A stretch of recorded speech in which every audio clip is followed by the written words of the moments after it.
Differentiation discuss करना, right? हाँ, अभी साउंड आ गया होगा।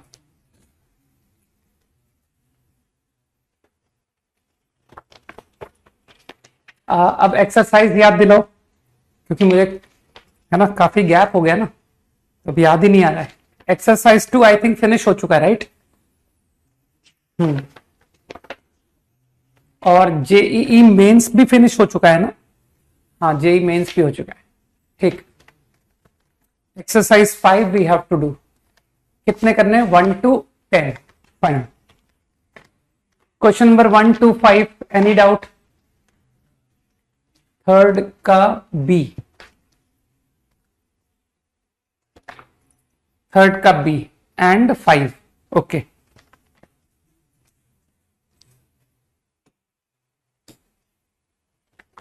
थ्री का B part, F X is differentiable at 0। तुमको तो जो हैबिट मेरी पता है, मैं क्या करूंगा, मैं तो प्रॉपर डेफिनेशन से क्वेश्चन करता हूं। तो let's write L H D, F of x. I think L H D लिखने जा रहा हूं ना, तो ये साइन इनवर्स डेफिनेशन, वो फॉर्मूला यूज करें, एफ ऑफ 0 माइनस एच। ये फॉर्मूला यूज करना चाहोगे कि सर ये फॉर्मूला हम लोग बहुत कम इस्तेमाल करते हैं, F of A minus H, F of A plus H, है ना? वैसे तो मुझे कोई दिक्कत नहीं है, अगर तुम एक्स में रह के करना चाहो तो मैं एक्स में ही कर लूंगा, नो प्रॉब्लम। कि सर एक्स से ही कर लेते हैं, हटाइए। Minus F of 0, minus F of 0 over x minus 0। भूले थोड़ी हो गए कि हाँ सर आज भी याद है कि how to write derivative, right? So this is L H D.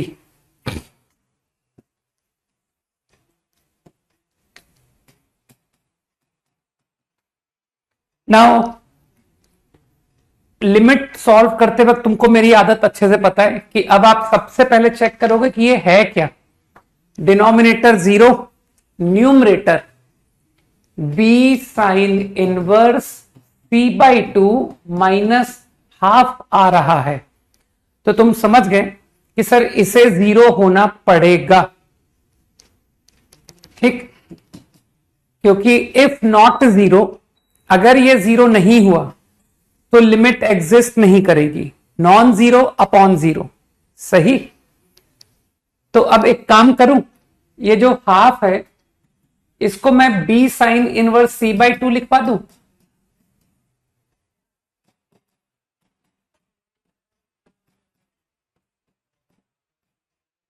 समझो क्या किया मैंने, I replaced half by b sine inverse sine c by 2 over x.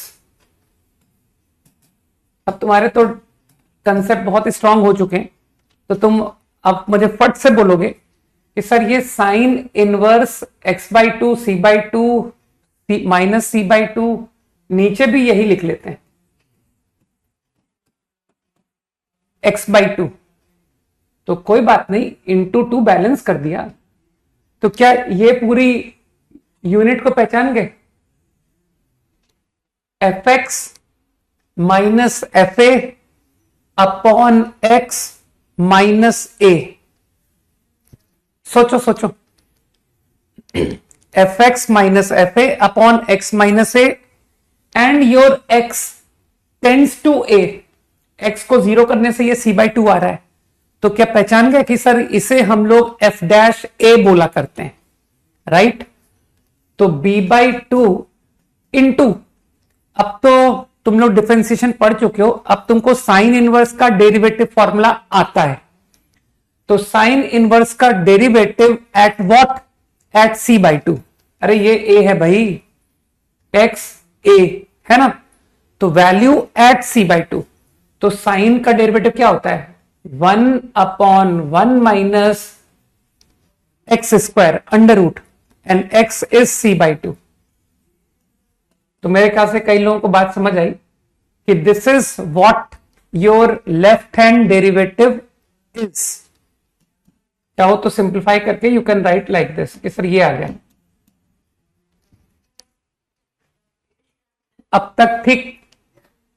Now RHD,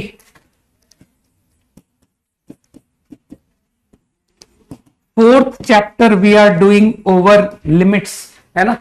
अब तो किसी को बिल्कुल भी एक्सक्यूज मिल ही नहीं सकता कि सर आज भी मैं समझ नहीं पाया, है ना, कि भाई fourth chapter fourth time revision कर रहे हो, लिमिट्स में पढ़ा नहीं, रिवीजन फोर्थ टाइम नहीं है, लिमिट रिवीजन थर्ड टाइम है ना। लिमिट्स में तो पढ़ा था, कंटिन्यूटी में रिवीजन फर्स्ट रिवीजन, डिफरेंशियबिलिटी में सेकंड रिवीजन, डिफरेंशिएशन में थर्ड रिवीजन। कभी ऐसा कोई चैप्टर फेस किया जिसको इतने बार तो हम रिवाइज कर चुके हैं, ठीक। तो अब तो no excuse. F of X you can follow for X positive, ये है मेरी definition F x minus F of 0 upon x minus 0, X minus 0। बस अब तुमको फिर मेरी आदत पता है कि सर आप सबसे पहले इसे चेक कराओगे कि देखो लिमिट नीचे 0 आ रही है, ऊपर कितनी आ रही है, तो तुम्हारी तो लिमिट स्ट्रांग है। तुम कहोगे सर आप a/2 और फिर कहोगे कि देखो ये तो 1 हो गया, a/2 minus half, this is your numerator. And now you understand कि सर इस क्वांटिटी का 0 होना जरूरी, otherwise non 0 upon 0 limit not exist. तो समझ में आ गया कि सर a तो 1 होना पड़ेगा, ठीक।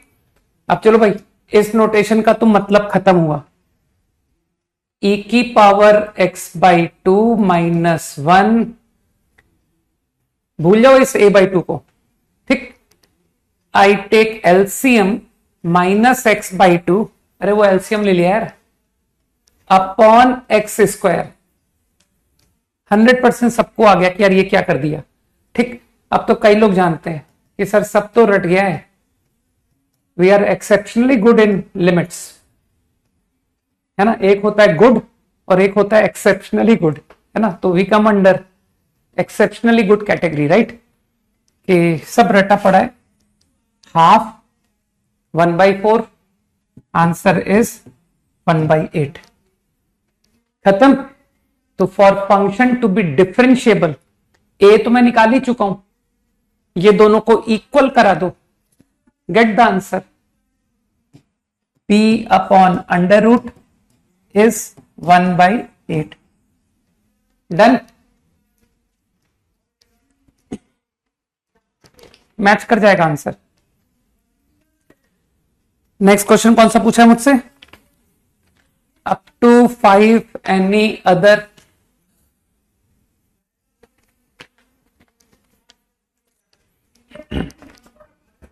अरे मुझे जो सॉल्यूशंस अच्छे लगते हैं मैं तो वो बताता हूं, है ना। मैं बेसिक से करने की ज्यादा कोशिश करता हूं।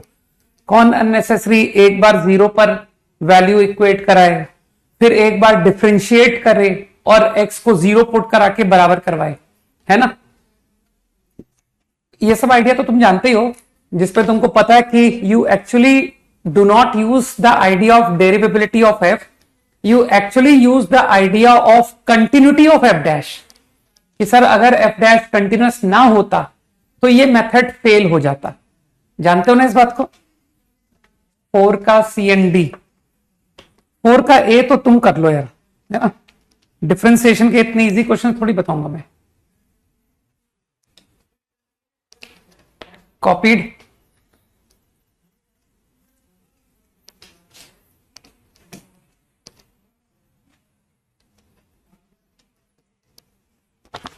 फोर का C and D,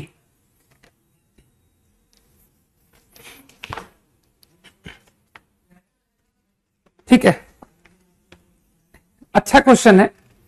f1/n is 0, जहां n क्या है, एक नेचुरल नंबर है, क्योंकि ग्रेटर इक्वल टू 1 लिखा है और इधर लिखा है इंटीजर। अब तुमसे कह रहा है कि फंक्शन को 0 पर f डैश 0 चलो पहले मैं तुमको लिमिट एक्सटेंडिंग 0 बताता हूं। क्वेश्चन में मेंशन्ड है कि फंक्शन कंटिन्यूअस है, ठीक। अब मुझे बताओ क्या 0 के नेबरहुड में there exist numbers of this form, इस फॉर्म के नंबर 0 की नेबरहुड में होंगे या नहीं होंगे, ये बताओ। सोचो सोचो। आई नो कि नेबरहुड कंटेन इनफाइनाइट पॉइंट्स, 0 की नेबरहुड में इनफाइनाइट पॉइंट्स होते हैं। मैं जस्ट तुमसे जानना चाहता हूं कि क्या उस नेबरहुड में इस तरह के नंबर प्रेजेंट हैं या नहीं है। तो आंसर इज यस, है ना, कि हाँ सर आप नेचुरल नंबर वेरी लार्ज लो ना। तो मैंने क्या कहा, मैंने कहा कि मैं एक्स पर 2 पॉसिबिलिटी बोल रहा हूं। एक्स ये फॉर्म का है, एक्स ये फॉर्म का नहीं है। क्या इससे पूरी नेबरहुड कवर हो गई? ऑब्वियसली कि जो 0 के नेबरहुड का नंबर है वो ऑफ दिस फॉर्म या नॉट ऑफ दिस फॉर्म, ठीक। Now if of this form, अगर ये इस फॉर्म का है तो अकॉर्डिंग टू प्रॉब्लम इसे 0 होना पड़ेगा, ऐसा क्वेश्चन में कहा गया है, ठीक, कि f at 1/n इज 0, ठीक। अब मुझको सोच करके बताओ दिस सेकेंड पॉसिबिलिटी, तुमको लगता नहीं कि सर इस सेकेंड पॉसिबिलिटी के आंसर को 0 बनना पड़ेगा, क्योंकि अगर ये 0 नहीं हुआ तो लिमिट एग्जिस्ट नहीं करेगी। और आप तो क्वेश्चन में मुझे बोल रहे हो फंक्शन इज कंटिन्यूअस एट 0, बुद्धि लगाओ। तो फंक्शन की लिमिट एग्जिस्ट करना इज द मस्ट, कि सर वो तो आपको करानी पड़ेगी वरना आपका सवाल गलत हो जाएगा, ठीक। तो तुम समझ गए कि सर इसे भी 0 बनना पड़ेगा, एल्स लिमिट नॉट एग्जिस्ट, ठीक। तो अब मानते हो using continuity limit must equal f0। अरे कंटिन्यूटी में यही पढ़ते हैं, function continuous at 0 imply, right. लोग समझ गए। Now let us talk about derivative eight 0। तो तुम तो जानते हो मैं डेफिनेशन से क्वेश्चन करता हूं, x tend 0 fx f0 x minus 0, fine. मानते हो f0 अभी अभी प्रूव हुआ है, f0 इज 0, तो your problem become this is f'0। अब जिसको अकल है वो फिर से मुझे क्या कहेगा कि सर आप फिर 2 पॉसिबिलिटी में चले जाइए। नेबरहुड ऑफ 0 में x is of this form, x not of this form. सोचो, ठीक। तो neighbourhood of 0 is now completely covered.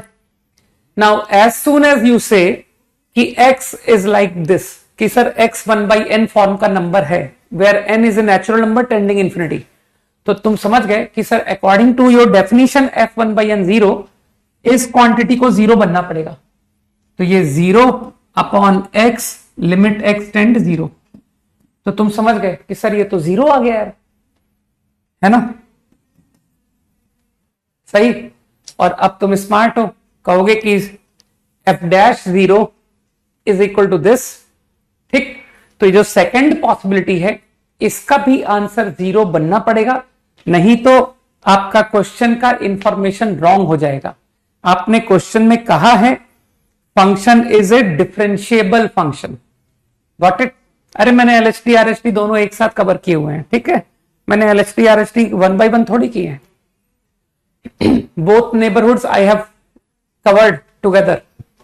तो मेरे ख्याल से फीलिंग आ गई कि बाय 1 पॉसिबिलिटी तुम्हारा f'0 ये आ रहा है, तो अदर पॉसिबिलिटी से भी यही आंसर होना पड़ेगा, अदरवाइज तुम्हारा फंक्शन डिफरेंशिएबल नहीं होगा, ठीक। तो हो गया क्वेश्चन कि सर f'0 ऑल्सो इज 0। तो ऑप्शन आ गया कि जो मैं श्योर होके कह पा रहा हूं वो ये कि f'0 0 है, f'0 भी 0 है, ठीक। डी पार्ट, यार ये डी पार्ट तुमको ऐसा नहीं लग रहा कि इस तरह का क्वेश्चन हमारे शीट में भी था, है ना? बस थोड़ा सा अंतर लग रहा है कि सर शीट के क्वेश्चन में आपने x माइनस वाई नहीं, वो x प्लस वाई था, है ना? तो डी पार्ट डिफरेंशिएट करके डायरेक्ट कर दें, यार लिमिट से करो या डिफरेंशिएट करके करो, एक ही बात होती है ना? स्टेप्स भी तुमको याद है कि x के रिस्पेक्ट में डिफरेंशिएट करते हैं, f dash x minus Y, x के रिस्पेक्ट में डिफरेंशिएट किया है ना? डायरेक्ट थोड़ी हो जाएगा कि डायरेक्ट ही हो जाएगा, रुको, बगैर डिफरेंशिएट के ही हो जाएगा, हटाओ, ये तो सीधा पुट करके हो जाएगा। तुमको रैंडम करते हैं, चलो। तो if I put g of x minus Y find derivative of gx, वो इंफॉर्मेशंस का मैं यूज करूंगा। ऐसे फंक्शन कभी तुमने मुझे मानते हुए देखा है a5? हाँ, कुछ भी रैंडम बोलते रहते हो। आज तक कभी ऐसा किया है मैंने कि फंक्शनल इक्वेशन को देख करके सीधा फंक्शन ही बता दिया कि यार ये फंक्शन ले लो, ठीक? Don't do experiments in exam, okay? Negative marks मिलेंगे। तो x को y रखने की फीलिंग आ रही है मेरे को, किसमें? g में। तो अगर g में x को y रखा जाए, g0 g square x f square x, अरे हिट एंड ट्रायल है भैया ना। अब f में जाओ, ठीक है, मुझे g0 की वैल्यू चाहिए। एक काम करो, इसी इक्वेशन में एक बार x और y दोनों को 0 भी डाल दो, यहीं पर डाल दो यार, ठीक? दोनों में डालते हैं, f में भी और g में भी। तो f में x और y को दोनों को 0 रखने से देखो क्या आ रहा है, f0 g0 minus f0 g0। अरे यार तो डायरेक्टली 0 ही लिख देता मैं, 0। कुछ लोग समझ गए कि सर f0 0 आ गया, ठीक? अब तुम यहां पर 0 रखवा दो, तो g0 is g square 0, f0 0 है, अब ये भी निकला है। तो यहां से g0 इज आइदर 0 और 1, ये स्टेप समझ में आना चाहिए। देयर आर टू पॉसिबिलिटीज, ठीक? अब तुमसे पूछा गया है find derivative of g at x equal 0, तो तुमको मन कर रहा होगा कि सर इसको डायरेक्ट डिफरेंशिएट कर दीजिए, राइट?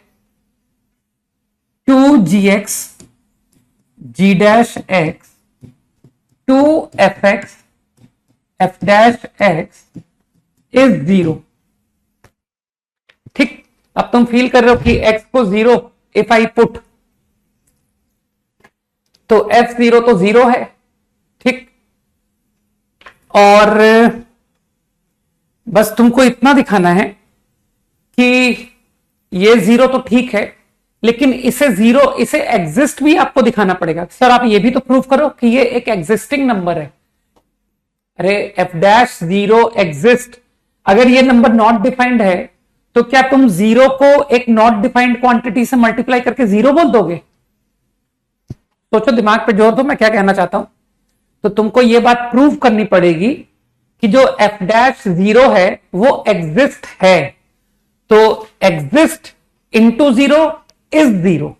तो उसके लिए इसने जो सेकेंड इंफॉर्मेशन दी है ना, उसका इस्तेमाल करना था कि देखो यू आर टोल्ड कि RHD एग्जिस्ट। अब तुम क्या करो, तुम LHD को बराबर RHD दिखाओ। तो LHD क्या होता है?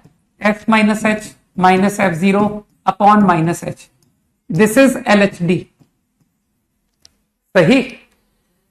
अब जो फंक्शनल इक्वेशन दी है fx माइनस वाई, उसमें x को मैं 0 पढ़ रहा हूं, y को मैं h पढ़ रहा हूं। तो using that x is 0, f0 gh fh g0 over minus h, limit h 0.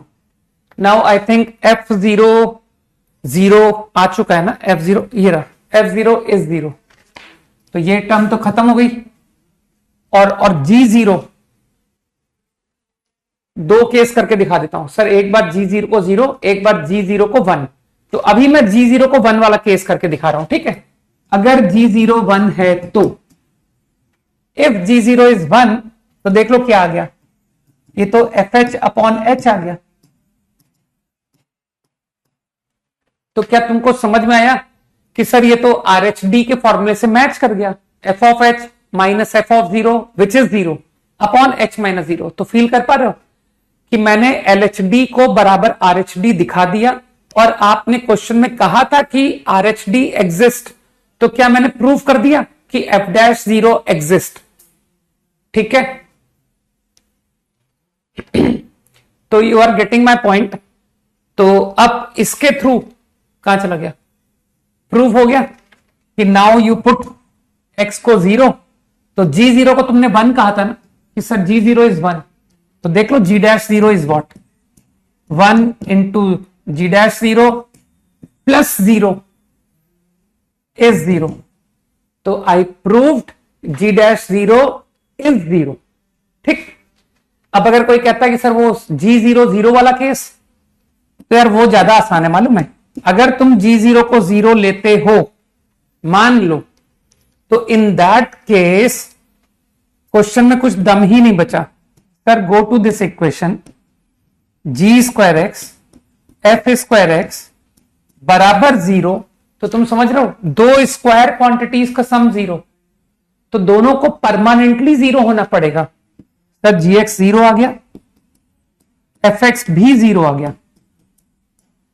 तो अगर आप ये केस फॉलो करते हो, तब भी आपका फंक्शन डेरिवेटिव 0 आ जाएगा, समझ गए। अरे परमानेंटली कांस्टेंट फंक्शन आ गया, तो in that case also your answer is 0, समझो।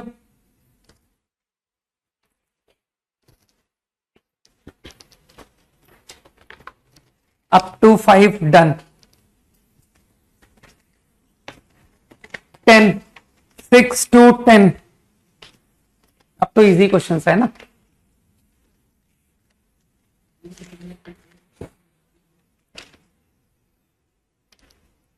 Quickly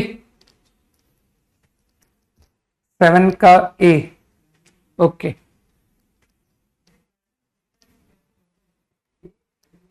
and 10। फिफ्थ क्वेश्चन क्या बता दूं यार है ना, ये एनसीईआरटी का क्वेश्चन है, मालूम है। इसका आधा पार्ट तो एनसीईआरटी में दे रखा है। 7 का बी आंसर की गलत है, ऐसा क्यों? करेक्ट एक्सप्लेनेशन आंसर होगा ना, करेक्ट एक्सप्लेनेशन होगा आंसर, आई थिंक, ठीक है ना। हाँ, 7 का आंसर ए होगा।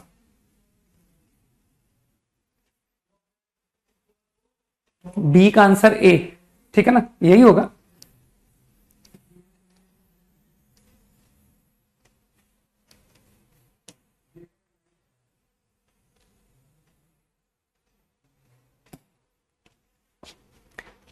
A question, f of x plus 1 upon f of x is x, ठीक। तो फीलिंग आ गई ना कि सर g में दोनों को घटा दीजिए, तो ln के अंदर डिवीजन हो जाएगा, fx प्लस 1 अपॉन fx, तो you will get ln x। ये बहुत स्ट्रेट क्वेश्चन था, आई डोंट नो क्यों लोग इसको टफ बोलते हैं, जबकि ये क्वेश्चन एकदम स्ट्रेट थिंकिंग का क्वेश्चन है। अब तुमको डबल डैश तक जाना है, कर लो, 2 बार डिफरेंशिएट कर लो। सर एक बार 1/x आया, अगली बार डिफरेंशिएट किया तो -1/x² आया, सही।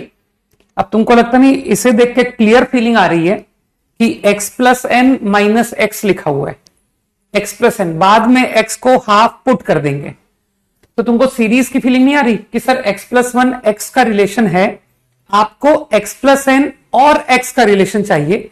तो ये जो आप रिजल्ट लिख के बैठे हो ना, इसी में x की जगह x प्लस 1 करवा दो, तो x+2, मतलब मेरे हिसाब से तो ये क्वेश्चन बिल्कुल सबको क्लिक करना चाहिए था। तुम लोग इतना सीक्वेंस एंड सीरीज के क्वेश्चंस करते हो तो एकदम 100% क्लिक करना चाहिए था। करते जाओ up to x+n।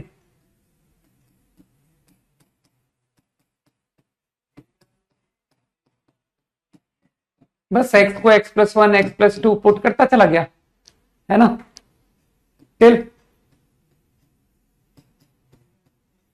x replaced by, I think last term x को x+n-1।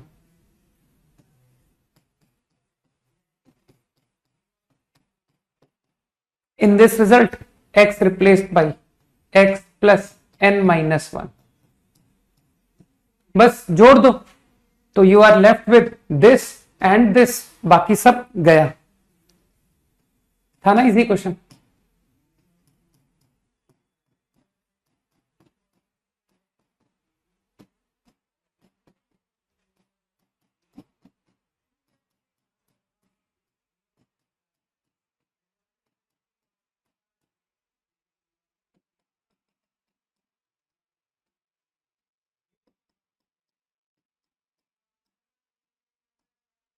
अब तो एक काम करो, x को हाफ पुट करो, सीधा तुम्हारा आंसर मैच कर जाएगा, ठीक है ना।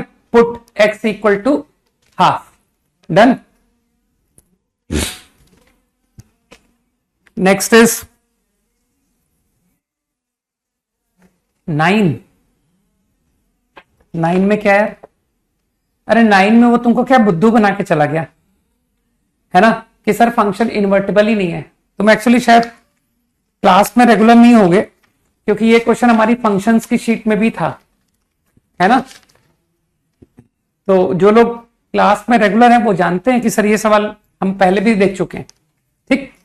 तो फंक्शन इन्वर्टिबल है ही नहीं, क्योंकि उसकी कोडोमेन पढ़ोगे ना आर, तो लोगों को पता है कि लीनियर अपॉन लीनियर, जिसको रेक्टेंगुलर हाइपरबोला आपने ग्राफ सिखा रखा है, उसकी रेंज कभी भी ऑल रियल नहीं आती है, सही है।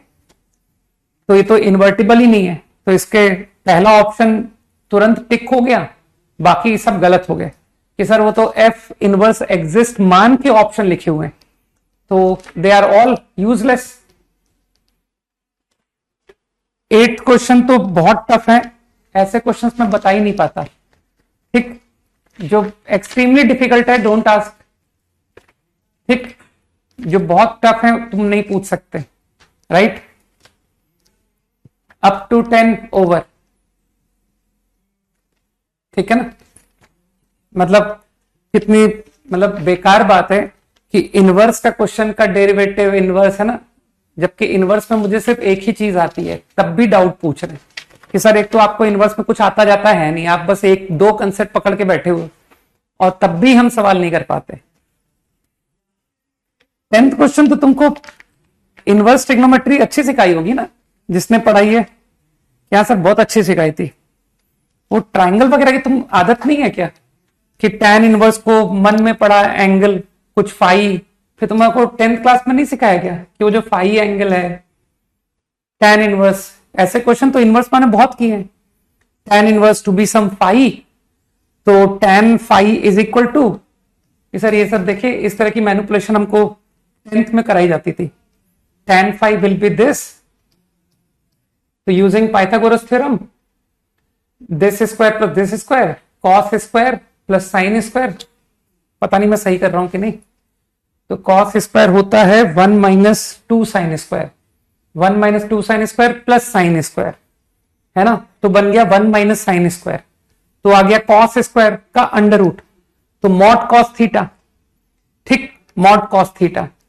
लेकिन तुम मानते हो कि सर कॉस थीटा लिखना सफिशिएंट है, क्योंकि देखिए आपका जो एंगल है ना वो -π/4 से π/4 है। -π/4 से π/4 में कॉस इज ऑलवेज पॉजिटिव, तो ये जो मॉड लिख रहे थे तुम, वो कॉस आ गया। तो अभी तुमसे कह रहा है साइन ऑफ फाई बताओ, तो तुम साइन ऑफ फाई नहीं बता पाओगे कि सर साइन ऑफ फाई, ये देखिए आपने ये रहा फाई, तो sine of phi is sine upon cos tan theta. तो तुमको वो बुद्धू बना के चला गया, देखो ये रहा एफ थीटा, सही। तो आंसर तो 1 आ गया। आप एफ थीटा को टेन थीटा के रिस्पेक्ट में डिफरेंशिएट कर पा रहे हो, मतलब टी, ये टी है और कह रहे हो D by D T of T बताओ, आंसर इज 1। ठीक है ना, एकदम लल्लू क्वेश्चन नहीं। डिस्कशन ओवर, 10 तक ही दिए थे ना, पहले होमवर्क लिख दूं।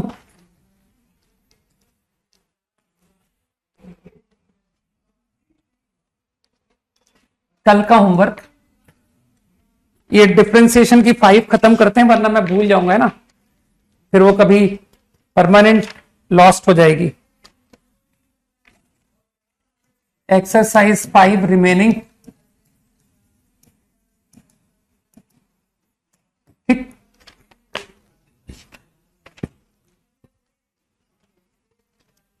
और एक सेकंड ठहरो, इंटीग्रेशन अभी डिस्कस करना है ना, 11 से 15 भी कर रहा हूं, पहले इसका होमवर्क लिख देने दो। इस शीट को खत्म करें, एक छोटी सी एक्सरसाइज इसकी पेंडिंग है, मुझे याद दिलाओ एक्सरसाइज 3 मैंने डिस्कस की है या नहीं, ऑफ डिफरेंशिएशन।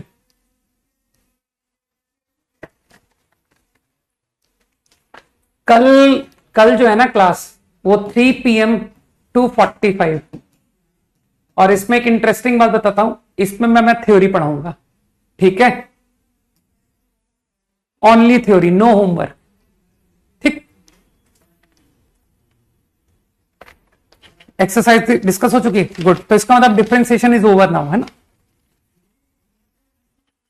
ठीक है, चलो डिफरेंशिएशन खत्म हो गया। हाँ हो गई है डिस्कस, ठीक है, हाँ सर हो चुकी। ठीक है, और नहीं हुई है तो कोई बात नहीं, कि इतनी सारी कर तो ली यार, एक एक्सरसाइज छूट भी जाएगी तो कहां टेंशन है। नहीं हुई है, अरे यार निखिल तुम भी यार क्यों याद दिला दिया। ओके, एक्सरसाइज 3 केवल इतना डिस्कस करूंगा, दैट्स इट।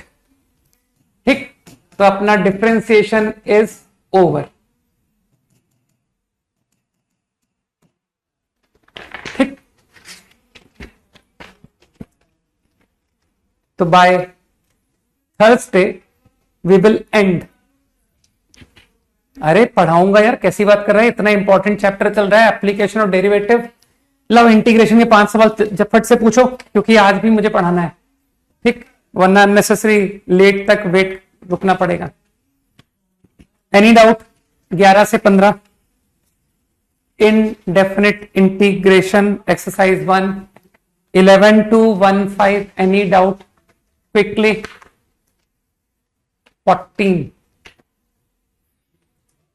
14 ना, ओके। अरे 11 से 15 पूछा है मैंने, 13, 11।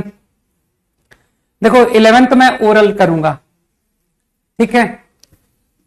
11 में तुमको मेरी आदत पता है ना कि sir you like under root in denominator, ऐसा तुम लोग को पता है ना। तो मैंने साइन x माइनस ए से ऊपर नीचे मल्टीप्लाई कर दिया, तो नीचे तुम्हारा फेवरेट फॉर्मूला आ गया, a plus b a minus b formula, x plus a x minus a root के अंदर। ऊपर जो साइन x माइनस ए बना ना, उसको खोल दो, ठीक, तो उसको खोल दो, तो वो बन गया sine x cos A.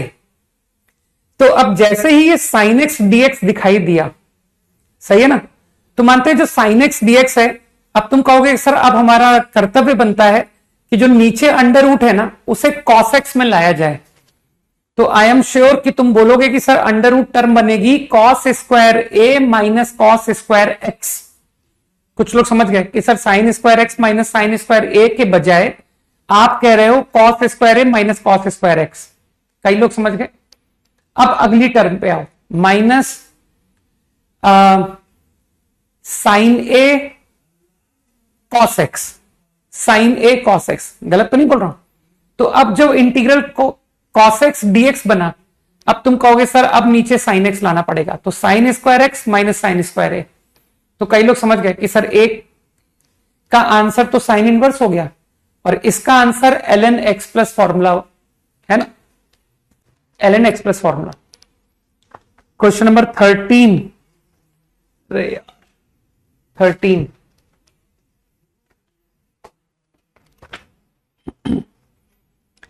At least इतना तो सबको थॉट आ ही रहा होगा कि सर साइन कॉस्ट में लिख के करते हैं। हाँ, मैंने तो कहा ही था। अभी तुमको आगे एग्जाम के क्वेश्चन सभी कुछ लगेगा कि सर सब कुछ जीएन बर्मन ही है। कॉस न्यूमरेटर में क्या, cos upon sine.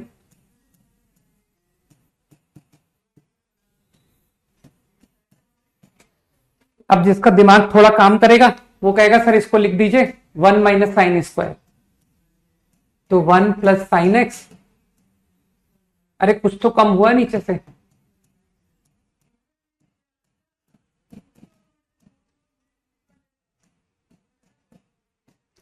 One minus sine square, यहां तक ऑल गुड। ठीक, अब मुझे लगता है कि अगर मैं इसे दो इंटीग्रल में तोड़ दूं तो एक इंटीग्रल तो कुछ ज्यादा ही आसान है कि sir dx upon 1 plus cos x, ये तो सीधा 2 कॉस स्क्वायर एक्स बाई 2, ये तो सीधा tan में आंसर आ गया। और रहा अगला इंटीग्रल, तो तुम में से कोई कहेगा कि सर हमारी ट्रिग्नोमेट्री ठीक है, और अपने पीछे जूनियर्स को भी गाइड करना, समझ गए कि चिंता मत करो, 12वीं में जाओ, अच्छे टीचर से पढ़ो, 11वीं स्ट्रांग हो जाएगी। ठीक, कि यार 1 की लाइकिंग 10th 11वीं में तो नहीं बिठा पाए, लेकिन पता पड़ा जाके 12वीं में कि 1 के साथ कॉस बहुत अच्छा होता है, तो 2 कॉस स्क्वायर। अब जब लोग कहेंगे कि सर इसको आपने हाफ एंगल लिखा है, तो कहेंगे इसको भी हाफ लिखना चाहिए, सिमेट्री है कहती है। तो sine x by 2 cos cube. अब जिसके कंसेप्ट क्लियर हैं वो कहेगा सर ये तो tan का क्वेश्चन आ गया, सही है ना। ये तो वो नेगेटिव इवन वाला सवाल आ गया, तो नेगेटिव इवन का सवाल तो लोग tan से करते हैं। तो बिल्कुल मैंने कहा ही ना, सब जीएन बर्मन है, क्यों परेशान हो। Everything is GN Burman. वो 500 क्वेश्चन ऐसे ही थोड़ी कराए उसने, तुमको रटवाने के लिए, तुम्हारा फ्लो बनाने के लिए कि how to think in integration. अब सोचो उन बेचारों का क्या होता होगा जो जीएन बर्मन किए बगैर पता नहीं कौन कौन से ब्रांड्स के नाम लेते हैं कि सर ये वाली किताब कर लूं, ये वाली किताब कर लूं, वो वाली किताब कर लूं, सारी किताबें क्रैश कि सर सब सारी किताबें काम आएंगी फिर किस बात के, सॉल्यूशन छापने के, और कुछ नहीं, क्योंकि फील तो आई नहीं, क्योंकि बर्मन की नहीं थी। ठीक, तो इवन मैं अपनी किताब के बारे में यही कहूंगा कि बगैर बर्मन किए जिसने करा उसके लिए वो वेस्ट।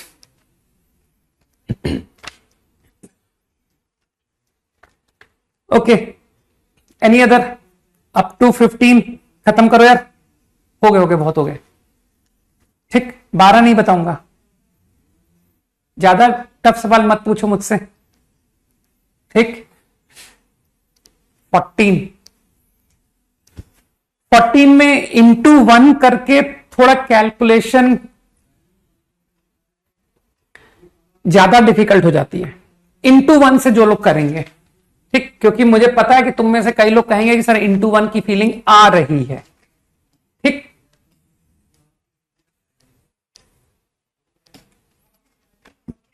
तो उससे मैं नहीं कर रहा हूं, बाकी उससे बन जाता है क्वेश्चन। ठीक, तो तुमको एक अच्छा तरीका बताऊं, तुमको मन में आ रहा है क्या कि सर ये साइन इनवर्स की टर्म को थीटा मान लेते हैं, काश ये थीटा आ जाए।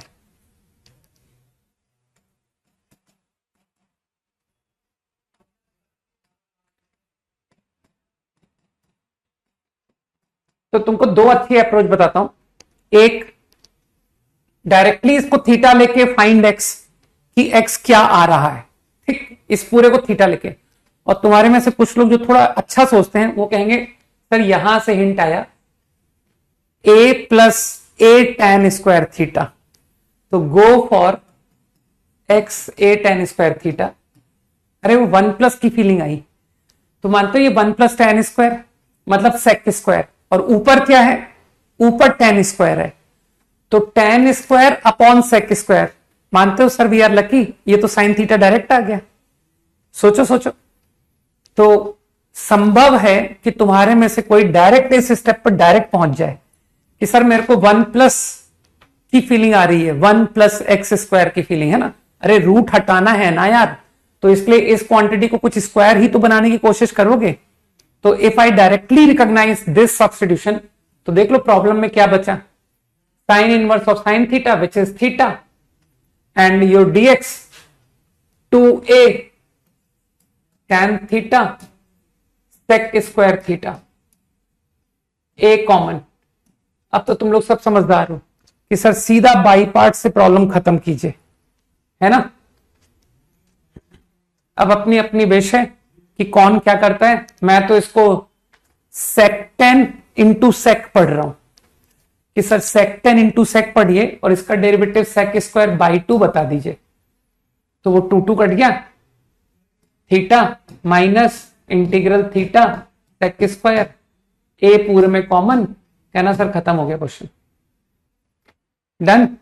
एक्स में कन्वर्ट कर लेना, 15 नहीं बताऊंगा, ठीक। चल, लास्ट क्लास कुछ कर रहे थे हम, आई थिंक क्लास में मैंने कॉचीज मीन वैल्यू का तुमको खुद से करने के लिए दिया था, है ना।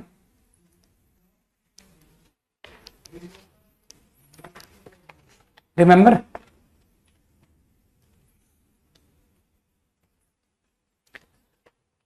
तो let me first prove it और फिर क्वेश्चंस करते हैं ना। हो गया ना, हाँ होना ही चाहिए था, इतना अच्छा पढ़ाया था कि सर हमने, पता है आपने प्रूव करने को कहा था f b minus f a into g dash of c, तो हम तो सबको इक्वल टू 0 लिखते हैं और फिर वो जो इक्वल टू 0 होता है उसको पहचानने की कोशिश करते हैं कि ये किस फंक्शन का डेरिवेटिव है।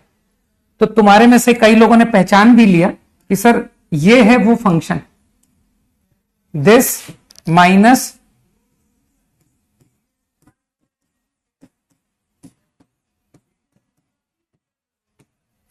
सही कहा ना मैंने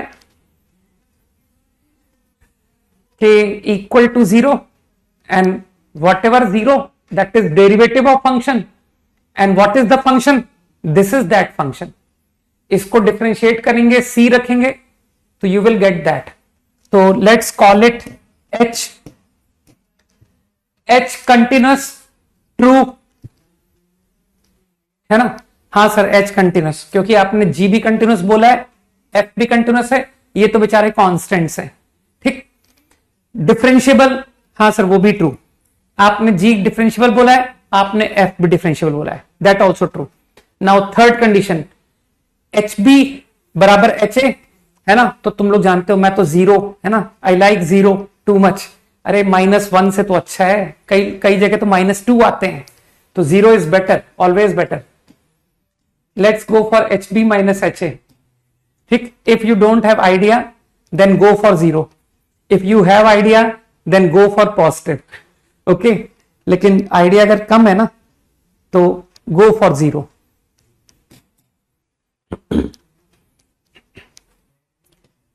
F b minus f a constant, put b put a घटा दिया, कांस्टेंट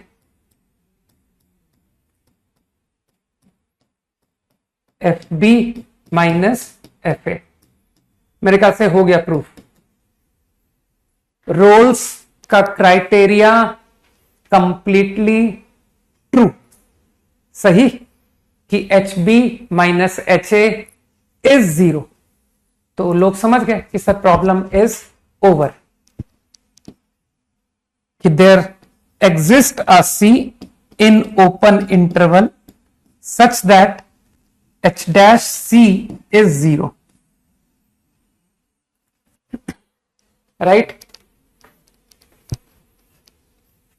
तो एच डैश करते ही ये रिजल्ट, ठीक। रूपकथा एकदम गलत बोल रहे हो कि सर मैंने लैग्रेंज लगाया है ना, और फिर दोनों के लैग्रेंज को डिवाइड कर दिया है, यही कहना चाहते हो ना रूपकथा। तो मुझे एक बात समझाओ, तुम कैसे श्योर हो कि एफ पर लैग्रेंज लगाएंगे? There will be some point c जहां f b minus f a upon b minus a equal to f dash c होगा। अब मुझे बताओ, जी पर लैग्रेंज लगाएंगे तो दोनों का सी सेम होगा, ऐसा क्यों? सर एक का सी है, अगले का जो है नंबर वो सी डैश है, हो सकता है कि नहीं हो सकता है? तो तुमको समझ में आ गया ना कि why your solution is wrong. क्यों गलत है? कि मैंने तो एफ पर लैग्रेंज लगाया, जी पर लैग्रेंज लगाया और दोनों को डिवाइड कर दिया, तो that is totally A wrong solution. Got it? हाँ बोलो जल्दी। हाँ समझ में आ गया, ठीक। हाँ बाकी जो तुमने स्टेटमेंट दिया है वही स्टेटमेंट मैं तुम लोगों को एडवाइस कर रहा हूं कि जिसको कॉचीज मेन वैल्यू रटनी है तो ऐसे ही रटते हैं, ठीक है, कि सर एफ पर एलएमवीटी, जी पर एलएमवीटी डिवाइड, सही है ना?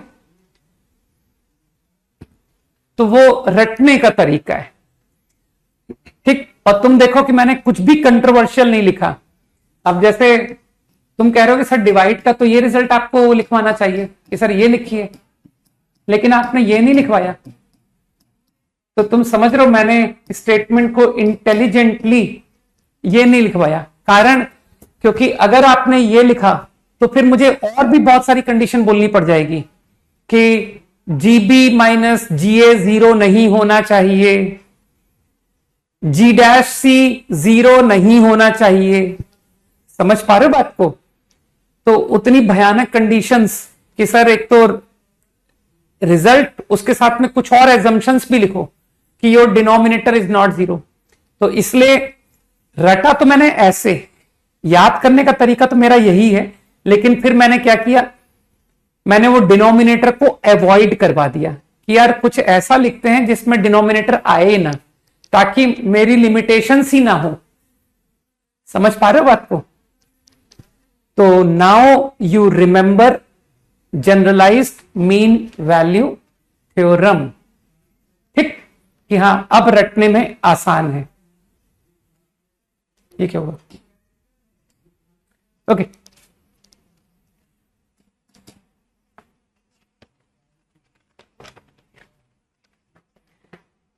बोर्ड में है भी कि नहीं रोल्स और एलएमवीटी? हटा दिया क्या बोर्ड से? फिर भी चलो अच्छा एक क्वेश्चन फिर भी करा ही देता हूं कि सर एक बोर्ड पैटर्न का क्वेश्चन, स्कूल एटलीस्ट।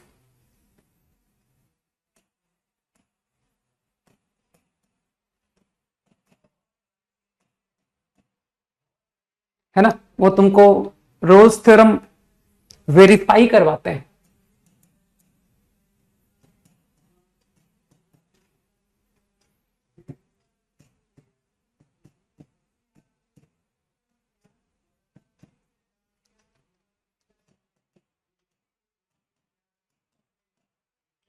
चलो मैं करके बताऊंगा।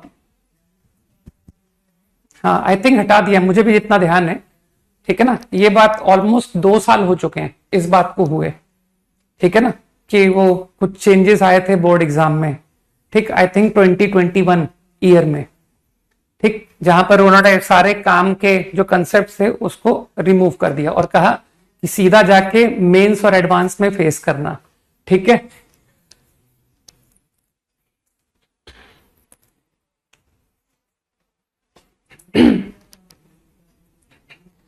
तो हाउ टू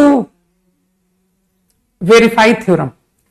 तो वेरिफिकेशन बहुत सिंपल होता है, तुमको एक्चुअली ला के दिखाना है कि देखो रोल्स के सारे कंडीशन अगर ट्रू होते हैं तो वाकई में देयर इज अ सी, ठीक, ऐसा एक सी होता है ओपन इंटरवल में जहां डेरिवेटिव इज 0।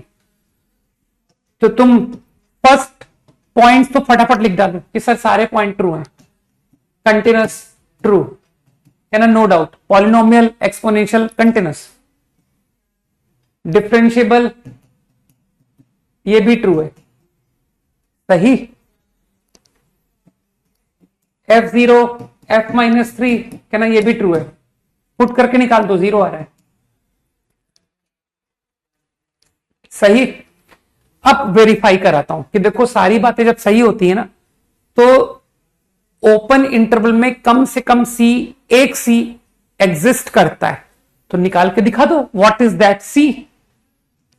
तो एफ डैश ऑफ सी ला के दिखाना है कि 0 बनता है इन ओपन इंटरवल।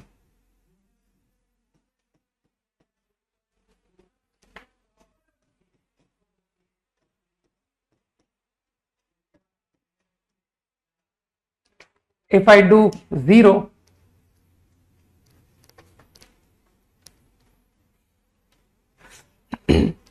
ठीक है, तो क्वाड्रेटिक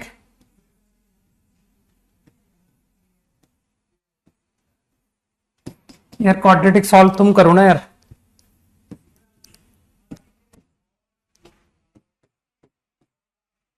कैलकुलेशन सही है क्या मेरी?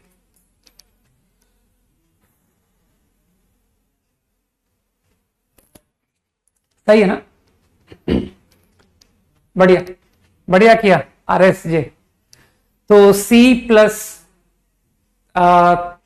2C-3 फैक्टर सबको नजर आ रहा है। तो इन open interval what is my C? कहना सर -2। बस इसके बाद लिख देना हेंस वेरीफाइड। मैंने आपका थ्योरम को वेरीफाई कर दिया। देखो मैंने ला के दिखा दिया, ओपन इंटरवल में कम से कम एक वैल्यू ऑफ C, ठीक है ना भाई? सी तो दिखाना होता है।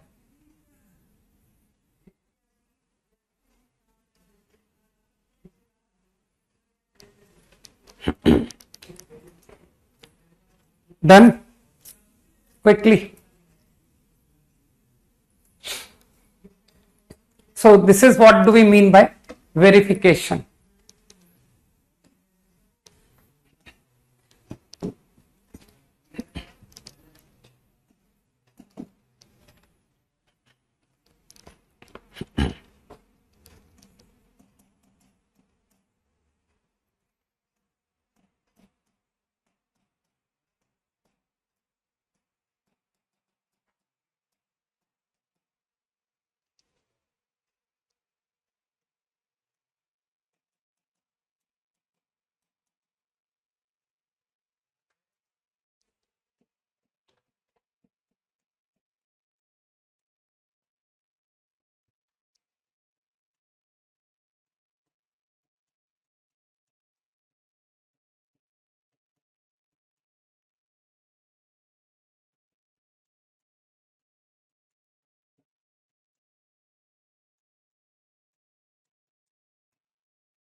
अब तो तुम लोग नोटेशंस का मतलब समझने लगे हो, है ना?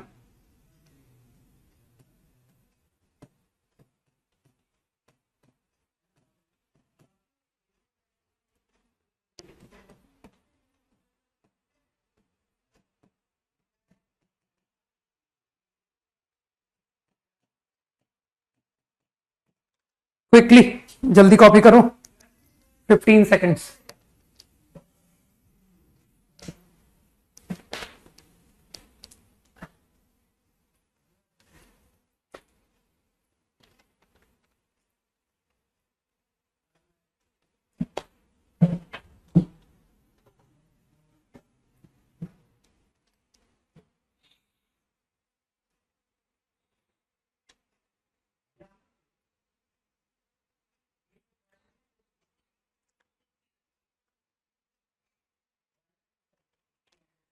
क्यों, मैंने तुमको क्या बर्मन से सारे चैप्टर के प्रॉब्लम्स दिए क्या? तो तुमको क्या लगता है मैं बर्मन से तुमको सारे चैप्टर्स कराऊंगा कैलकुलस के, है ना?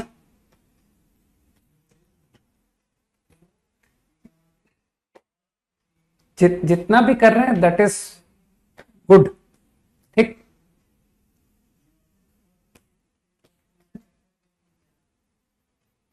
Question copied right? करो करो, फंक्शन पहचान के करो।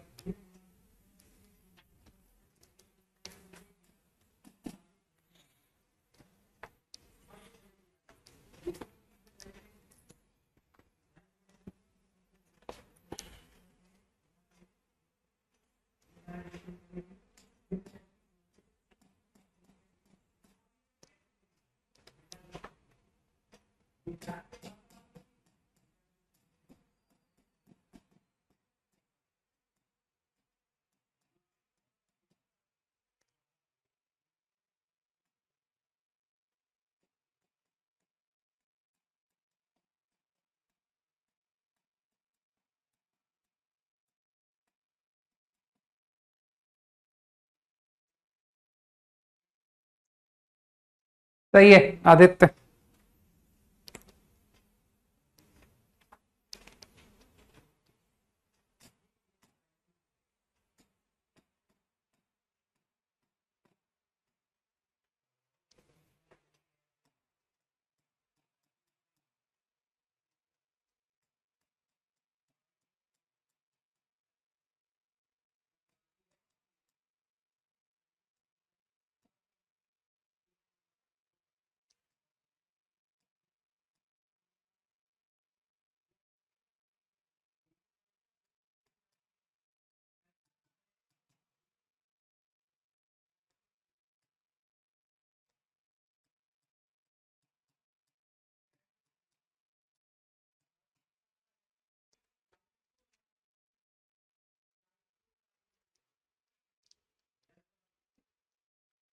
आई थिंक इक्वल टू जीरो जिसे प्रूव करना होता है ना, कि सर हमको ये क्वांटिटी को जीरो प्रूव करना है। तो जो लोग रोल्स थ्योरम से सोच रहे हैं कि क्वांटिटी जीरो प्रूव कर रहा हूं यूजिंग रोल्स थ्योरम, तो इस क्वांटिटी को हम लोग डेरिवेटिव पढ़ते हैं, रिमेंबर। और अगर ये डेरिवेटिव है then what is your function, क्या ना सर अब तो इंटीग्रेशन पढ़ चुके हैं, राइट। तो लेट्स एज्यूम एफ, जिसको डिफरेंशिएट करने से ये आए, तो तुम जानते हो कि sir integration differentiation reverse process होते हैं, तो इसका integral, right, A not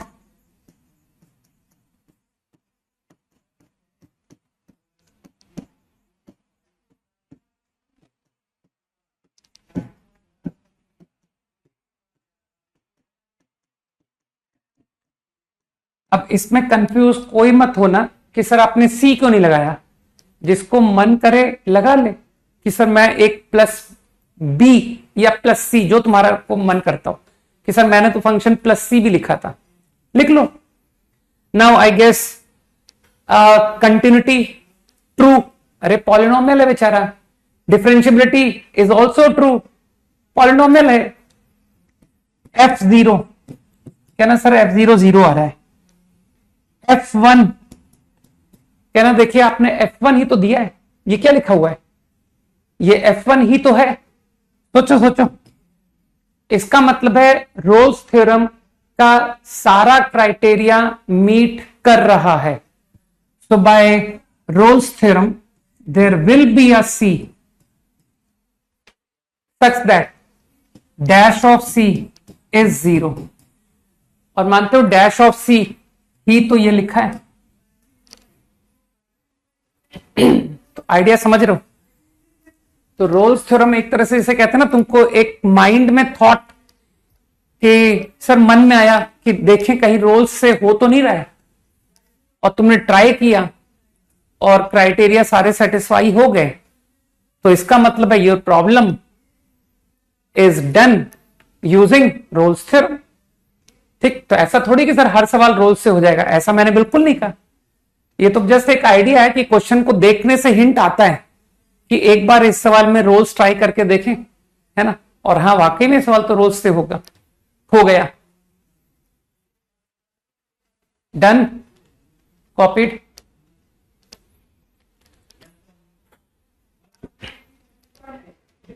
yes, अगला, पढ़ाई पर ध्यान दो। अगर अपन क्लास में बातें करेंगे, ठीक है, तो फिर कंटेंट के साथ जस्टिस नहीं कर पाएंगे ना। मैथ्स टीचर के पास बहुत ज्यादा समय की कमी होती है।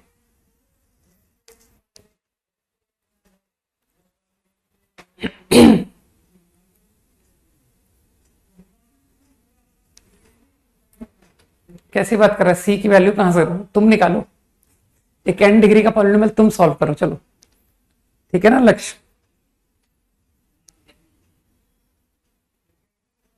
बढ़िया किया आरएस जी। बस मेरे ग्रुप को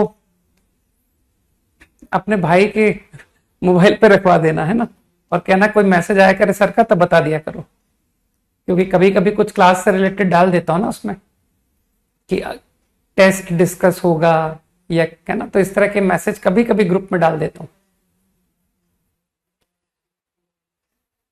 सही है शशांक।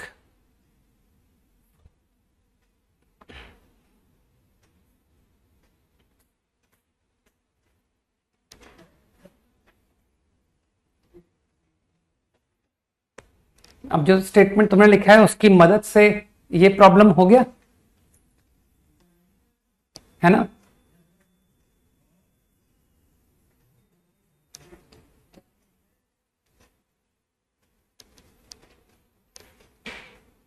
नहीं, कल की क्लास क्या डालना वो तो बता ही दिया ना सबको, वो तो ऐप पर आ भी चुका है अब तक, देख लेना शायद ऐप पर आ गया होगा अब तक, तो इसलिए कल की क्लास के बारे में मैं ग्रुप में थोड़ी डालूंगा।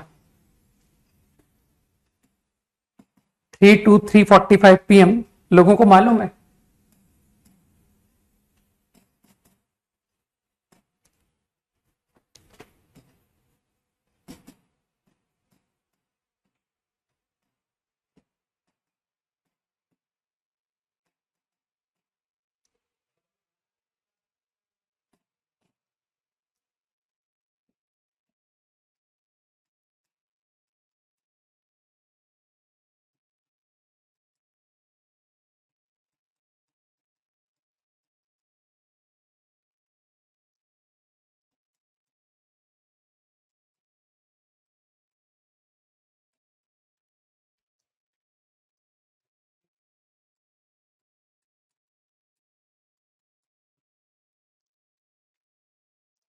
है ना? आई थिंक लास्ट प्रॉब्लम सभी को समझ में आ गया कि with the help of this fx1 बराबर fx2, तो तुमने इमीडिएटली बोला कि using Rolle's theorem there will be at least one c1 in open interval x1 to x2, कम से कम एक c1 होगा where dash at c1 is 0। सही है ना? Now you applied Rolle's in interval x2 to x3 also. ये दोनों एकदम डिसजॉइंट इंटरवल है ना, कि सर x1 से x2 इंटरवल, x2 से x3 इंटरवल, ओपन इंटरवल में कोई पॉइंट कॉमन थोड़ी होगा। ठीक, वो ऑर्डर लिखा हुआ है, x1 x2 से छोटा है, x2 x3 से छोटा। तो लोग समझ पा रहे कि नाउ अगेन रोल्स थ्योरम, क्योंकि वो आइडिया ऑफ कंटिन्यूटी डिफरेंशियबिलिटी तो ट्रू है, क्योंकि लोग जानते हैं अगर डबल डैश एग्जिस्ट करेगा तो f continuous f dash exist तो होना ही पड़ेगा, वरना डबल डैश कैसे एग्जिस्ट होगा? तो क्राइटेरिया ऑफ कंटिन्यूटी डिफरेंशियबिलिटी वो तो ट्रू है ही। नाउ यूजिंग fx2 बराबर fx3 कह सकता हूं बाय रोल्स थ्योरम कम से कम एक c2 होगा वेयर इन इंटरवल x2 से x3 where dash at c2 is 0। अब कुछ लोग समझ गए कि सर ये c1 c2 ये दो डिस्टिंक्ट नंबर्स हैं। देखिए ना, दोनों के इंटरवल देखिए एकदम डिसजॉइंट इंटरवल में लाई कर रहे हैं, तो आई एम कॉन्फिडेंट कि c1 and c2 they are different numbers. तो क्या अब तुमको फीलिंग आ रही है कि अब मैं c1 से c2 में रोल्स फिर लगाने जा रहा हूं? Over which function? Over f dash x function in interval c1 से c2। ये जो भी c1 है c2 है, कम से कम कोई एक c1 तो होगा, कोई एक c2 तो होगा। ठीक है, तो I am taking that c1 and c2। और कह दिया कि this function continuous true, this function differentiable true, अरे इसी का तो डेरिवेटिव डबल डैश है, ठीक। तो now Rolle's over f dash I apply, है ना, यहां तो मैंने एफ पर रोल्स लगाई थी, यहां पर एफ डैश पर लगा रहा हूं इन इंटरवल C1 से C2।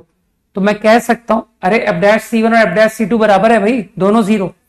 तो I can say there exist a C in open interval C1 से C2 such that derivative of f dash you understand, double dash of C is 0। मानते हो तुम्हारा प्रॉब्लम खत्म हो गया कि सर आपने x1 से x3 इंटरवल कहा था, मानते हो ये जो इंटरवल है ये x1 से x3 का सबसेट है। तो क्या ये बात प्रूव हो गई कि कम से कम एक नंबर है जहां double dash will be 0 in interval x1 to x3। 10 seconds quickly, बहुत इजी है नहीं?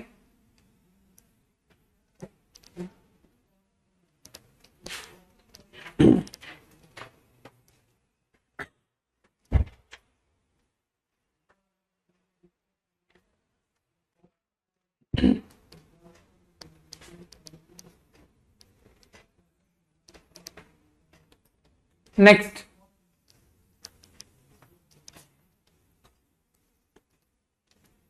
करो क्विकली।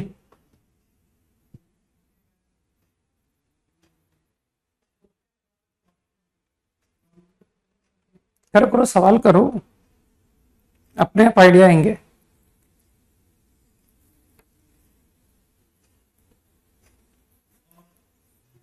नहीं भाई, प्रूफ वाले नहीं होते, ये तो आईआईटी एडवांस का फेवरेट है। और अब धीरे से मेंस भी इन पर क्वेश्चन क्रिएट करना शुरू कर रहा है ना। दिखेंगे जब तुम्हारे टेस्ट में सवाल आएंगे तुमको दिखेंगे कि यार कैसे एग्जाम में पूछे जाते हैं। Which of the following is correct, ठीक है ना। A option, at least one x exists in open interval where double dash is 0. The next option, at least 2x exists in interval x1 से x3 where f dash is 0. देखो दो option सही हो गए, है ना।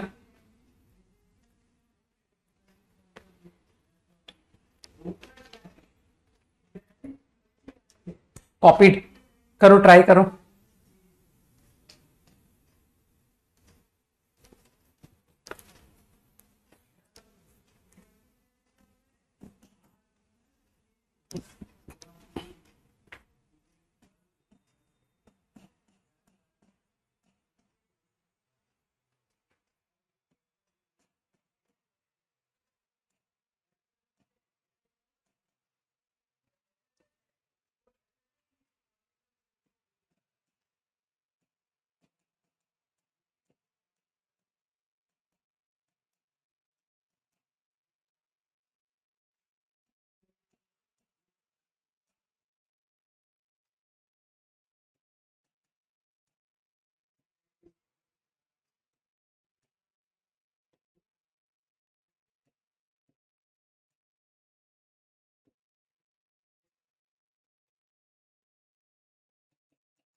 हो गया ना,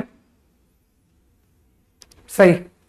तो तुम तो जानते हो कि इक्वल टू 0, तो ये थोड़ा सा अच्छा क्वेश्चन है।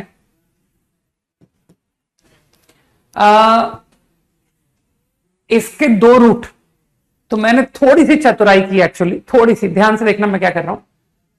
इस इक्वेशन के दो रूट मैंने मान लिए, तो मैं ये इक्वेशन नहीं लेके अगर मैं ये इक्वेशन रीड करूं इसको, इसमें किसी को तकलीफ है कि सर आपने इसके बजाय ये मान लिया?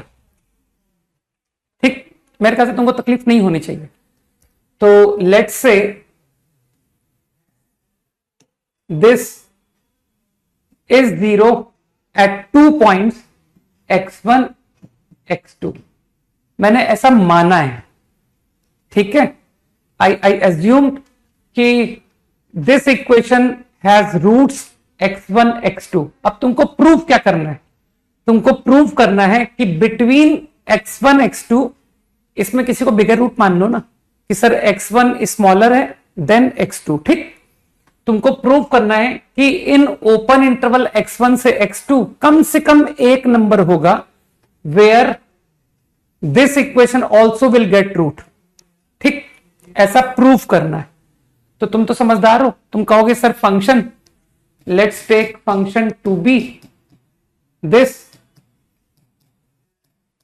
ठीक, और तुरंत कहोगे कि सर रोल्स के सारे क्राइटेरिया ट्रू हैं, कंटिन्यूअस है, डिफरेंशियबल है, और fx1 बराबर fx2 भी है। अरे 0, fx1 0, fx2 0, x1 रूट था ना, तो मानते हो fx1 बराबर fx2 ऑल्सो ट्रू। तो मैं कह सकता हूं by Rolle's theorem there will be a c in open interval where f dash of c become 0।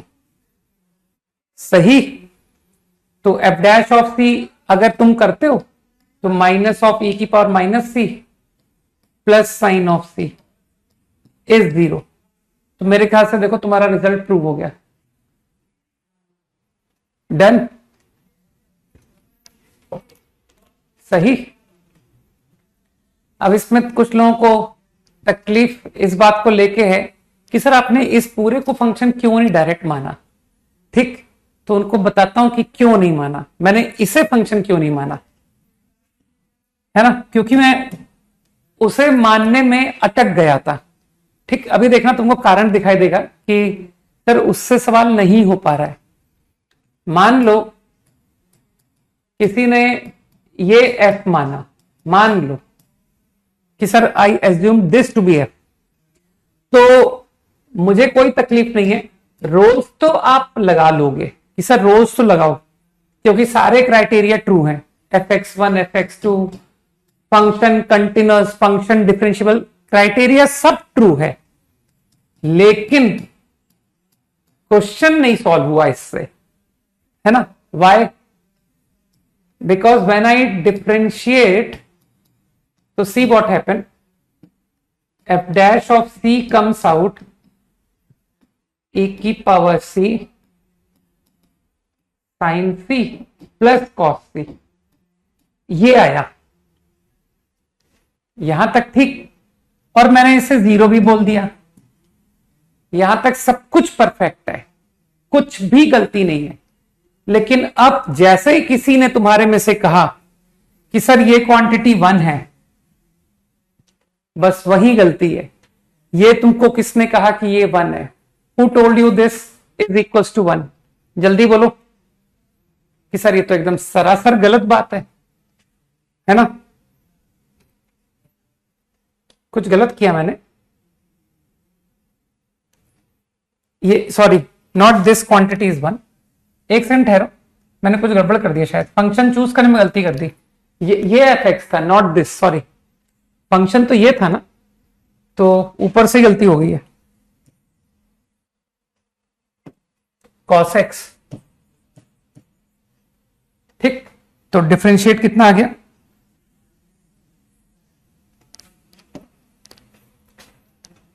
cos c minus sine c। ठीक, हाँ अब सही है ना, अब तो सही कर दिया। अब मुझे बताओ, इफ somebody says कि सर ये 1 है, तो बताओ क्या, क्यों वो गलत है? Why this is not 1? ये 1 क्यों नहीं है? ठीक, क्योंकि भाई ये क्वांटिटी परमानेंट 0 थोड़ी है। Who told you कि this equation is 0 permanent for every x? ये तो 0 है एट x1 एट x2, समझे? तो ये C पर थोड़ी 0 है। तो मेरे ख्याल से बात समझ में आ गई, ठीक? तो इसलिए समझ गए कि सर इस सॉल्यूशन में मैं अटक गया, इससे मेरा प्रॉब्लम प्रूफ नहीं हो पाया, तो ये सॉल्यूशन छोड़ो और कोई दूसरा फंक्शन चूज करो। Got it? Idea is now clear कि मैंने ये फंक्शन लेकर के किया और इससे बन गया, लेकिन वहां से किया तो नहीं बना, ठीक? तो I am not able to solve problem using this, ठीक? अब देखो, मैं तुमको अननेसेसरी डिफिकल्ट सॉल्यूशन नहीं देना चाहता, ये बेस्ट सॉल्यूशन था, ठीक? लेकिन अगर कोई जबरदस्ती हाईफाई बनना चाहता है कि सर मेरे तो बहुत कैलकुलस बहुत ज्यादा ही स्ट्रांग होता जा रहा है धीरे धीरे, वो कहेगा मैं इस सवाल को पता आपको ग्राफ से कर दूंगा। देखिए 3 ग्राफ बनेंगे, एक e की पावर माइनस एक्स का ग्राफ, एक cos x का ग्राफ, एक sin x का ग्राफ, सही है ना? तो हो सकता है कोई जिसके ग्राफ के स्किल्स कुछ ज्यादा अच्छे हो, वो कह सकता है कि देखो ये रहा e की पावर माइनस एक्स का ग्राफ, फिर इसी प्लेस पर कहेगा कि cos x का ग्राफ बनाओ, sin x का बनाओ।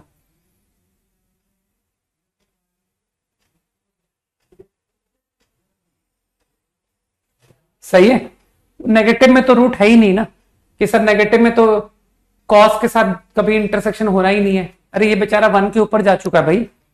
और फिर इसी प्लेस पर तुम sin x का भी ग्राफ, तो बहुत मतलब वैल्यू पुट करके देखना पड़ेगा कि सर साइन का ग्राफ आप निकाल तो रहे हो, लेकिन आपको सोचना पड़ेगा कि यार ये रूट और ये रूट के बीच से ही क्रॉस होगा, सर यहां नहीं कट करेगा, है ना? तो ऐसा देख के फील होता है कि ये पक्का यहां कहीं बीच से निकल गया, है ना? ये π/2 पर 1 आ गया, तो ये थोड़ा फीलिंग बेस्ड है ना, कि सर ये तो मुश्किल काम हो गया कि कैसे। तो बस ग्राफ से एक फीलिंग आ रही है कि तीनों ग्राफ बनाते हुए प्रूफ हो रहा होगा। ये रहा पाई, ये रहा 3π/2 एंड सो ऑन। अब ठीक है, ये रहा 2π। तो तुम ग्राफ के थ्रू, ठीक? तो ये सॉल्यूशन मैं तो लाइक नहीं करूंगा, लेकिन वी कैन ऑल्सो डू, है ना? मतलब कुछ लोग सोच सकते हैं कि सर ऐसा भी एक संभव सॉल्यूशन है, right?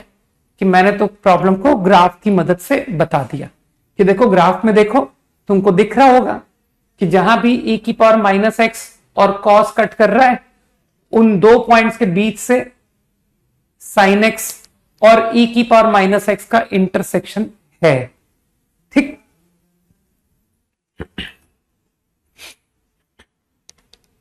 Done.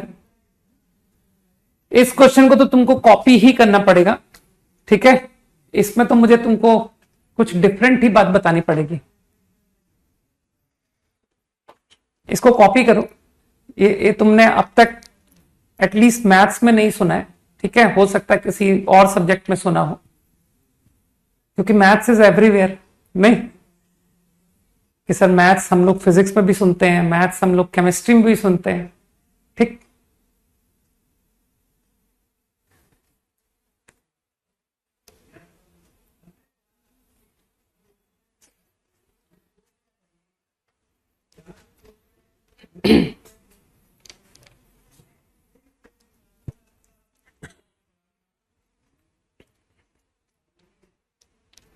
Quickly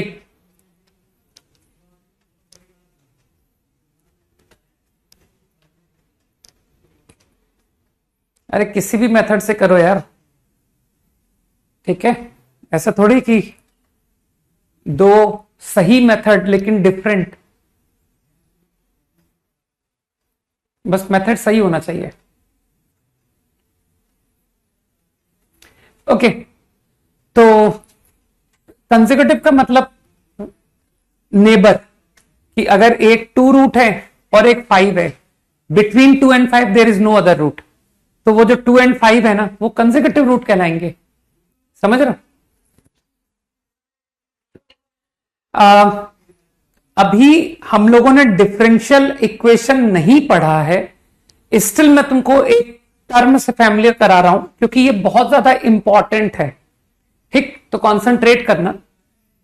whenever you have expression like this,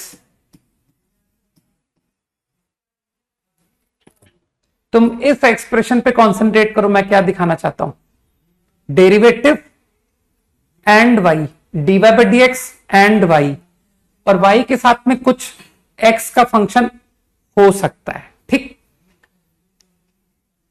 तो ये जो कंसेप्ट मैं बता रहा हूं, we will again see this concept in differential equation. Okay, तो ये प्रॉपरली डिफरेंशियल इक्वेशन का कंसेप्ट है, लेकिन ये इतना ज्यादा इंपॉर्टेंट कंसेप्ट है ना कि इसके ऊपर बहुत सारे टॉपिक्स पर क्वेश्चन बनते हैं। ठीक, तो यू विल फाइंड कि सर लिमिट में भी इस आइडिया के ऊपर एक सवाल है, तो अगर मुझे ये आइडिया आता है तो वो क्वेश्चन फट से बन जाएगा, है ना। तो ब्लैक बुक में क्वेश्चन डाल रखा है मैंने। इसी तरह से अभी हमने पढ़ा नहीं है, लेकिन फिर भी देखो मैंने एप्लीकेशन ऑफ डेरिवेटिव में तुमको एक क्वेश्चन इस आइडिया के ऊपर दे दिया कि जिसको ये आइडिया आता होगा उसके लिए बहुत मजे हैं। ठीक, तो तुमको रटना क्या है कि sir dy by d x अगर है विद कोफिशिएंट 1 और y है, y के साथ कुछ फंक्शन ऑफ x हो सकता है। ठीक, तो ऐसी सिचुएशन में हमको पता क्या करना चाहिए, ये जो क्वांटिटी है ना, ये क्वांटिटी, इसका इंटीग्रेशन करो, इंटीग्रल ऑफ p। ठीक, कुछ मान लो कि सर ये फाई आ गया, मान लो कि sir it comes out phi. ठीक, तो e की पावर दैट, ठीक, you will come to know कि सर हम लोग जब डिफरेंशियल इक्वेशन पढ़ेंगे ना, तब तुम पढ़ोगे कि सर इसको हम लोग इंटीग्रेटिंग फैक्टर कहते हैं। इंटीग्रेटिंग, अभी अभी मत माइंड करो इन सब बातों को कि what we actually call this.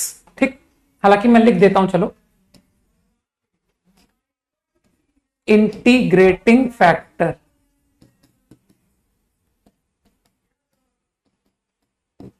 ठीक, तो if you get this expression तो क्विकली यू मल्टीप्लाई इट। हाँ, इसको केमिस्ट्री में जरूरत पड़ी होगी ना, वो क्या कहते हैं हाफ लाइफ में, वो रेडियो एक्टिविटी में इक्वेशन बनती है ना, dn by D T plus something into n, ऐसे इक्वेशन तुमने केमिस्ट्री में फेस की होगी। ठीक, ओके, तो what you do is you multiply, है ना, रेडियो एक्टिव डिके, इस क्वांटिटी को आप इंटीग्रेटिंग फैक्टर से मल्टीप्लाई कर दो। सही है। अब तुम जैसे ही इस इंटीग्रेटिंग फैक्टर से मल्टीप्लाई करोगे तो ये जो एक्सप्रेशन है ना, ये प्रोडक्ट रूल दिखाई देगा कि सर ये तो डिफरेंशिएशन का प्रोडक्ट रूल आ गया। dy by d x of integrating factor into y. तो मेरी बात को समझने की कोशिश करो, मैंने क्या समझाया कि ये जो एक्सप्रेशन है ना, मैं इसे डेरिवेटिव नहीं पढ़ पा रहा हूं, लेकिन अगर इसे इंटीग्रेटिंग से मल्टीप्लाई कर दिया जाए, इंटीग्रेटिंग फैक्टर से, तो ये पूरा एक्सप्रेशन डेरिवेटिव पढ़ने में आ गया। अरे प्रूफ कर दो कि सर ये इसके बराबर क्यों, क्या ना, डिफरेंशिएशन तुमको आता है, ये प्रोडक्ट रूल करो जरा। dy by d x into e की power five x plus y into e की पावर फाइव का डेरिवेटिव, चेन रूल, ई की power five x into five dash. सही, मानते फाइव डैश ही तो पी एक्स है। देखो व्हाट इज फाइव, तुमको तो इंटीग्रेशन तुमने पढ़ा हुआ है कि सर p का इंटीग्रल फाइव, तो फाइव का डेरिवेटिव p, ये तुमने पढ़ा हुआ है क्या ना सर, इंटीग्रेशन में यही तो सीख के आए हैं, रिवर्स प्रोसेस। समझ रहे हो ना? तो what is this five dash?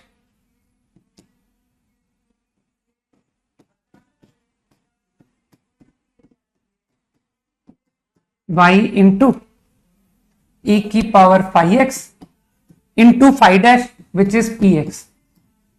तो नजर आया कि हां ये जो क्वांटिटी है ये d by d x of this बन रहा है। ठीक है, तो आगे तुम इस कंसेप्ट को ध्यान रखोगे कि सर ठीक है डिफरेंशियल इक्वेशन में आगे जाके पढ़ते रहेंगे, बट स्टिल मैं आज के दिन से इस कंसेप्ट को लाइकिंग बनाने जा रहा हूं, क्योंकि ये मेरा पूरी कैलकुलस में one of the most favourite idea है। ये बहुत ज्यादा लाइक करता हूं मैं इस आइडिया को, और तुम जानते हो मैं जिस बात को ज्यादा लाइक करता हूं उसका क्या तात्पर्य होता है ना? तुम लोग जानते हो ना इस बात को कि सर ये कुछ ज्यादा ही आपका फेवरेट है। ठीक ठीक, now let's see the problem. ठीक, अब सवाल पे वापस चलते हैं कि सर अब क्वेश्चन सॉल्व किया जाए। तो मुझको ना जब किसी क्वेश्चन में रोल्स की थिंकिंग आती है कि सर इस क्वेश्चन में रोल्स लगाना चाहता हूं, मान लो रोल्स तो तुम जानते हो कि सर हम लोग हिट एंड ट्रायल से सोचते हैं। तो अगर मेरे को मन में ख्याल आ रहा है कि यार ये क्वेश्चन रोल से होगा क्या, तो तुम जानते हो कि सर इसको डेरिवेटिव पढ़ना होगा। अब तुम कहोगे सर ये डेरिवेटिव तो पढ़ने में आ ही नहीं रहा है, तो कुछ लोग कहेंगे कि अरे सर अभी भी आपने जो सिखाया ये वही तो है, देखो ये dy बाई डी एक्स, ये y, ये dy बाई डी एक्स पर ये y है कि नहीं? मानते हो ये px है, तो क्या थॉट में आया कि सर इंटीग्रेटिंग फैक्टर e की पावर इंटीग्रल ऑफ 100, तो मैं 100x लिख दूं? सही। तो अगर मैंने इस क्वांटिटी को मल्टीप्लाई किया, ठीक, तो तुम समझ रहे हो कि सर e की पावर 100x इंटू px, जब तुम इससे मल्टीप्लाई करोगे तो डेरिवेटिव दिस इंटू बनता हुआ दिखेगा। अब मैं डायरेक्ट फंक्शन लिखना चाह, अरे यार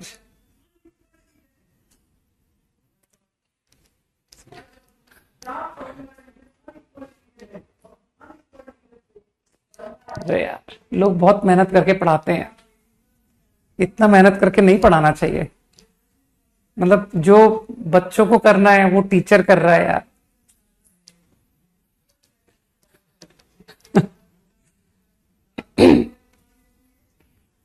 नहीं एसकेएम सर नहीं है, लेकिन एसकेएम सर से कम भी नहीं है वो जो है बगल में। आज उनकी स्ट्रेंथ मुझे आज जाके पता पड़ी। अभी तक तो मुझे लग रहा था कि ठीक है चल जाएंगे, लेकिन मुझे लग रहा है यार ये भी काफी स्ट्रांग है। ओके, तो अरे मैथ्स वाले बेचारे साइलेंट होते हैं यार, है ना? मैथ्स वालों की तो आवाज ही चली जाती है नहीं। ओके, सवालों में उनकी आवाज चली जाती है। ठीक है, ओके, तो डायरेक्टली बोलूं कि सर इस फंक्शन को चूज कीजिए, क्योंकि इसी का डेरिवेटिव कुछ ये क्रिएट करेगा। अरे तुम समझ रहे हो यार, e की power 100c into P dash plus 100pc, ये आपका इंटीग्रेटिंग फैक्टर इंटू px का d by d x create होने वाला है एट c। सही। तो फीलिंग आई कि sir let's choose this function, क्योंकि आप डेरिवेटिव 0 प्रूव करते हो ना, तो उससे अगर मैं इस फंक्शन पर जाऊं, कंटिन्यूटी डिफरेंशियबिलिटी कोई टेंशन नहीं, 1% टेंशन नहीं, कंटिन्यूस पॉलिनोमियल है बेचारा, differentiable true. Consecutive roots, p के कोई दो कंसेक्यूटिव रूट मान लिए मैंने, मान लो p x is 0 at a. अरे ऐसा क्वेश्चन में दिया, मैं मान क्या लूं, ऐसा तो क्वेश्चन में दिया हुआ है। तो तुम समझ गए क्या कि सर एफ ए बराबर f b also is true, question में दिया हुआ है। अरे वो ए और बी दिया हुआ है, मानने की भी जरूरत नहीं है। इज 0, पी 0 हो गया भाई। तो क्या अब मैं बोलूं बाय रोल्स थ्योरम, चलो क्लास खत्म हो गई, there exist c by Rolle's theorem in open interval where f dash c is 0। सही। अब f dash c तो तुम समझदार हो कि सर ये रहा सर, देखो यहां जाते हैं, f dash c 0 I get, समझ में आया, f dash c 0। लेकिन तुम तो जानते हो ना कि सर e की पावर तो कभी 0 होता नहीं, दिस क्वांटिटी इज नेवर 0। तो क्या यहां से इंप्लाई कर दूं, इसे 0 बनना पड़ेगा।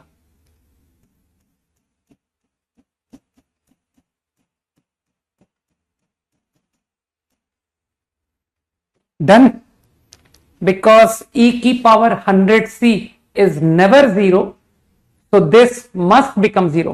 problem done quickly।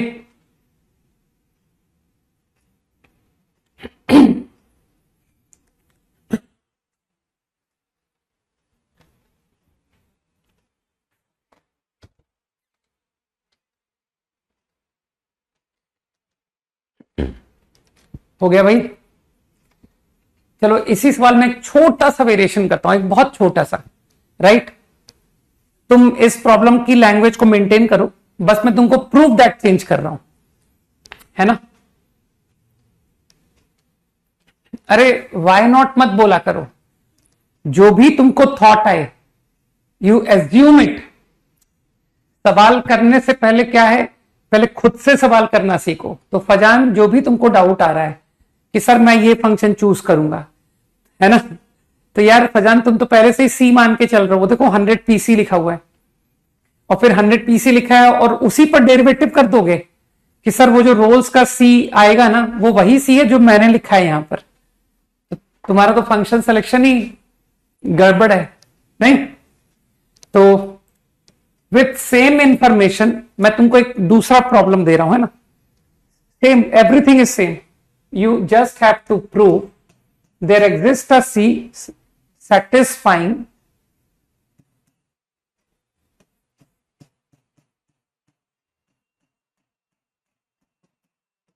prove this।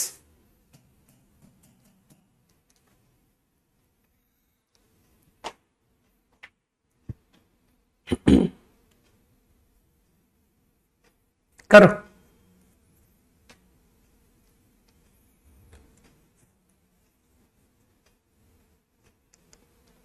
देखें आप अब कौन लोग सही पहचान लेंगे।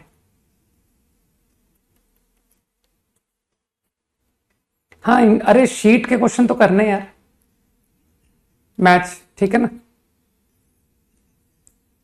वैसे ना भी करें तब भी चलेगा, बस तुम लोग के फिर सॉल्यूशन मुझसे मैच करने चाहिए कि सर आपके जो सॉल्यूशन थे ना इंटीग्रेशन के, उसी से मैच करता हुआ सॉल्यूशन मेरा है। क्योंकि इंटीग्रेशन की जो शीट है, जो उसमें पीछे आंसर है, वो भी जो हम लोग सॉल्यूशन प्रेजेंट करते हैं ना, उससे थोड़े से इंफीरियर आंसर्स हैं कि सर हमारे आंसर ज्यादा छोटे आ रहे हैं। हाँ बिल्कुल सही। तो मेरे ख्याल से लोगों ने पहचान लिया कि सर इंटीग्रेटिंग फैक्टर जो है वो इसका इंटीग्रल tan इनवर्स। तो लेट्स गो बाय फंक्शन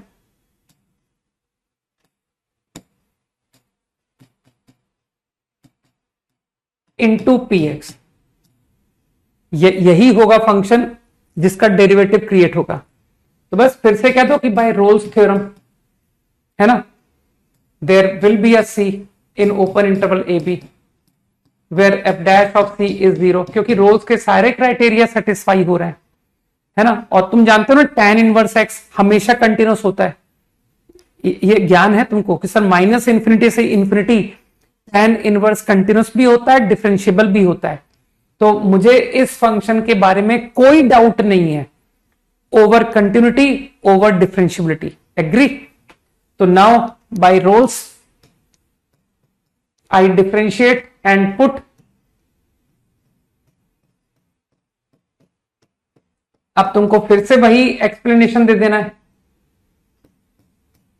कि सर ये आया, लेकिन हर कोई जानता है कि this number is never zero, ये तो एक स्ट्रिक्टली पॉजिटिव नंबर है, so this has to become zero।